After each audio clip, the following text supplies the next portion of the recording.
Welcome to Tamer Bowling Video Ball Reviews. We need your support, so if you like what we do, please support us by joining our Patreon page. I'm excited to announce our new partnership with Pureit Bowling. Visit our partner pureitbowling.com and use the special code TAMER when making a purchase to be entered into a monthly drawing. Today we are testing the new Motiv Forge. We're testing it on a 40-foot medium house shot and a 45-foot PBA Dick Weber pattern.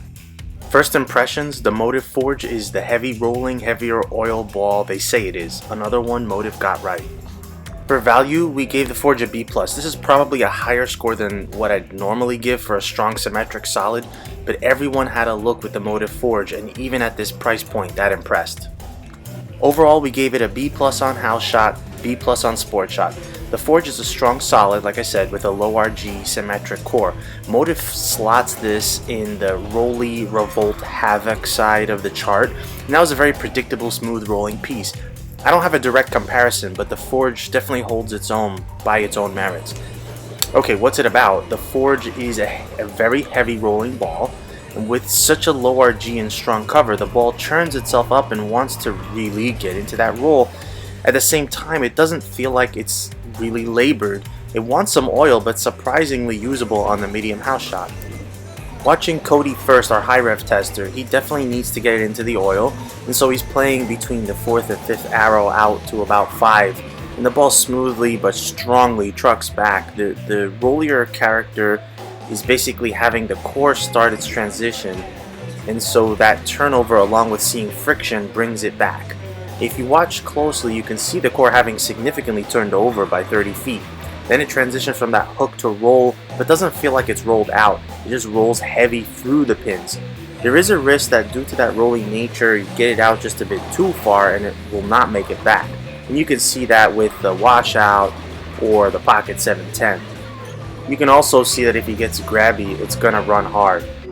Compared to the Villain, it's a different shape for sure. The Villain does feel a touch longer and smoother, but also has that setting asymmetric shape. I wouldn't call the Villain a step down exactly, but if you need a slightly later rolly ball after the Forge is just a bit too much, you would go to the Villain.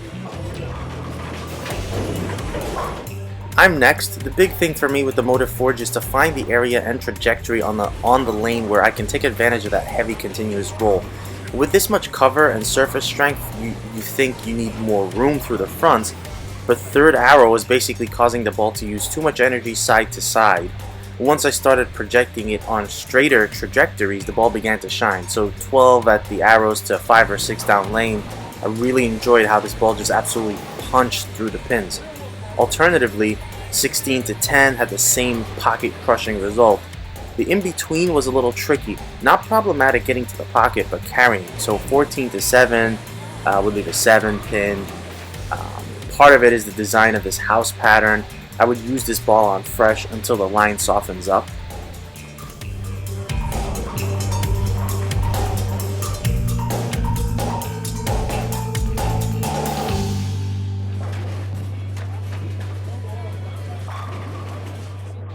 Again, for me, the Villain is a different piece. It actually is my fresh shot benchmark in this house. The higher RG allows it to get down lane a bit more, storing a bit more of that smooth punch. Both are possibilities now on fresh, but with different looks.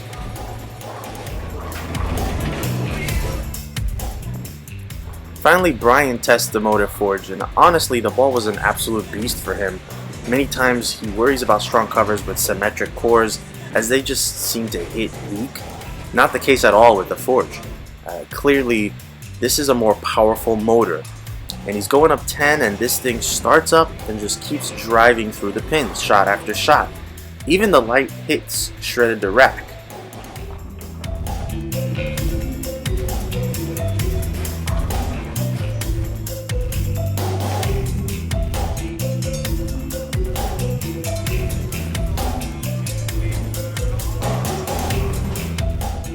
Now the Villain played a little more quote back-endy with a touch more length, as we saw.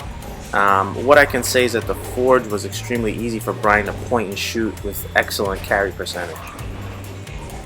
We also tested on the 45-foot PBA Dick Weber pattern. Despite the 5 extra feet of length, Cody gets about the same zone as the house shot, going through the fronts at about 23, but using a break point of about 7. Can't get too far out on this length pattern. And the Forge had a smooth but definitive recovery. We walked away feeling almost like the Forge made this a house shot. With the Villain, as expected, it was a bit more over-under, as it's a little longer and a bit more punchy.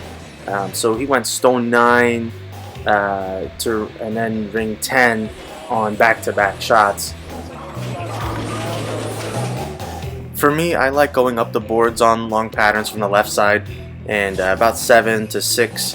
And the ball looked very good. The Forge is absolutely a good matchup to this longer pattern. And you can see how tricky the pattern is with a 1 board miss out to 5, almost leading at 3-7-9. I tried a more inside line as well, and you can see how much the ball shapes.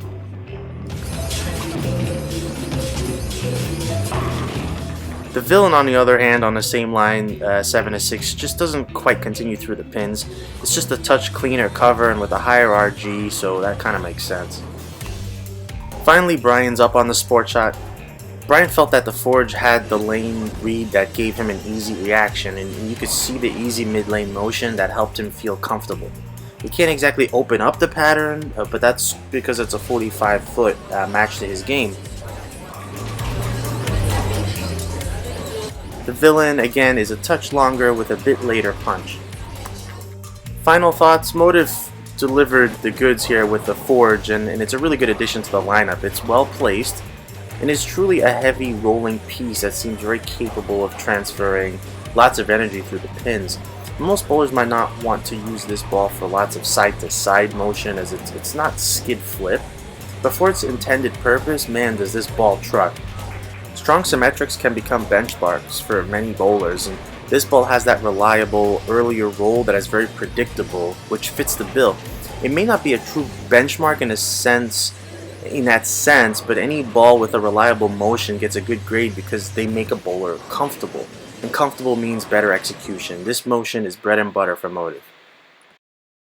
I need to tell you the one Tamer Bowling Ball reviews.